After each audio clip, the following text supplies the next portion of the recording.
नांदेड़ जिले के उस्मान नगर थाने के हुदूद में पेश आने वाले एक कत्ल केस में पुलिस ने बड़ी कामयाबी हासिल करते हुए कत्ल की वारदात अंजाम देने वाले मुलजिम को गिरफ्तार कर लिया है। मकतूल कृष्णहरी खोसे 67 साला किसान थे, जिन्हें 4 दिसंबर 2024 को सुबह के वक्त नामालूम हमलावर ने कत्ल कर दिया था।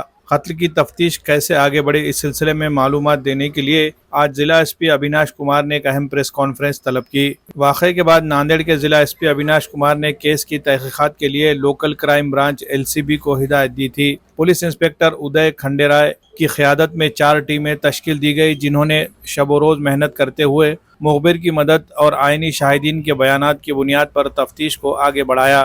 तवील और बारीक बीनी से की गई तफ्तीश के बाद 10 दिसंबर को पुलिस को मुखबिर के जरिए केस से मुतालिक अहम मालूमात हासिल हुई। इन मालूमात की रोशनी में 36 साला किसान मदन अम्बादास हम्बरडे साकिन वाका तहसील लोहा को गिरफ्तार किया गया। तफ्तीश के दौरान मुलजिम मदन हम्बरडे ने एतराफ़ किया कि इसने माजी की दुश्मनी और एक खातून के साथ नाजायज़ ताल्लुकात की शुबे की बिना पर मकतूल कृष्णहरी खोसे को कत्ल किया। 4 दिसंबर की सुबह वाका गांव के करीब खेत के पास मुलजिम ने धारदार हथियार से हमला करके मकतूल को कत्ल कर दिया। मुलजिम को गिरफ्तार करने और केस को हल करने में नांदेड़ पुलिस ने मिसाली कारकर्दगी का मुजाहरा किया, जिस पर जिला एसपी ने पुलिस तफ्तीशी टीम की तारीफ की। मजीद कानूनी कार्रवाई के लिए मुलजिम को उस्मान नगर पुलिस के हवाले कर दिया गया है। इसी तरह एक दूसरा कत्ल का मामला वजीराबाद पुलिस स्टेशन हुदूद में शामिल खड़गपुरे में पेश आया था, जिसमें मदीना होटल के मालिक मकतूल के बेटे ने ही कातिल को रकम देकर कत्ल करने के लिए आमादा किया था। इस मामले में पुलिस ने पहले ही मकतूल के बेटे को गिरफ्तार कर लिया था। तफ्तीश के दौरान मिलने वाली मालूमात की बुनियाद पर लोकल क्राइम ब्रांच ने आज निजामाबाद से कत्ल की वारदात अंजाम देने वाले मुलजिम मोहम्मद आमिर को भी गिरफ्तार कर लिया है। पुलिस ने मुलजिम को अदालत में पेश करके अपनी तहवील में ले लिया है और मामले की मजीद तहकीकात जारी है। प्रेस कॉन्फ्रेंस में जिला SP Avinash Kumar, local crime branch के इंस्पेक्टर उदय Khanderay, assistant police inspector Usman नगर पुलिस स्टेशन सीपी पवार और दीगर अफसरान मौजूद थे।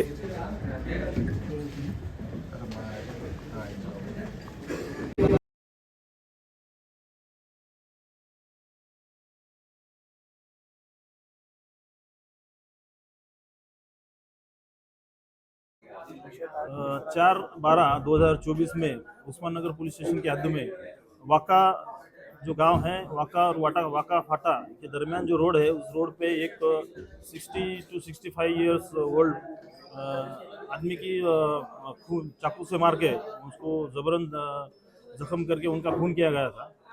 ऐसी मालूमात मिलने से एलसीबी की 3 टीम और पुलिस स्टेशन उस्मान नगर की टीम और सब वरिष्ठ अधिकारी वहाँ विजिट करे और उसके बाद में जो माननीय एसपी साहब ने उस गुने का डिटेक्शन करने के लिए सबको आदेश दिए, उस हिसाब से हमने सब टीम इस खून के बारे में जानकारी निकालने के लिए पूरे गांव में सर्च किए, उससे गांव में पूरे साक्षीदार सर्च किए, उधर जो फुटेज है वो सब हमने देखे। उसके बाद में हमको कल मालूमात मिली कि एक इसम जो है वो गांव में वो उस दिन रात में वो रोड से जा रहा था, तो उसी बेस पे हमने उसको लाके इस बारे में जानकारी मालूमात ली, तो उसने वो जो गुनाह किया है वो उसने कबूल किया है। इसका बोलना है कि उसके घर में जो लेडीज़ है उसके कुछ ताल्लुकात तो दूसरे जिन्स से होंगे, ऐसे उसके एक वहम था कि ऐसा कुछ होगा, इसी बेस पे उन्हें ये मर्डर किया है। वजीराबाद में जब दूसरा मामला हुआ था उसमें क्या था? वजीराबाद में कुछ महीने पहले एक मर्डर हुआ था, घर में मर्डर हुआ था, उसमें उसके बच्चे को अरेस्ट किए थे। उसमें एक आरोपी फरार था जो शेख आमिर, तो वो कल वजीराबाद की टीम को मिला है और उसको उस गुने में अटक किया है और उसका तपास चालू है।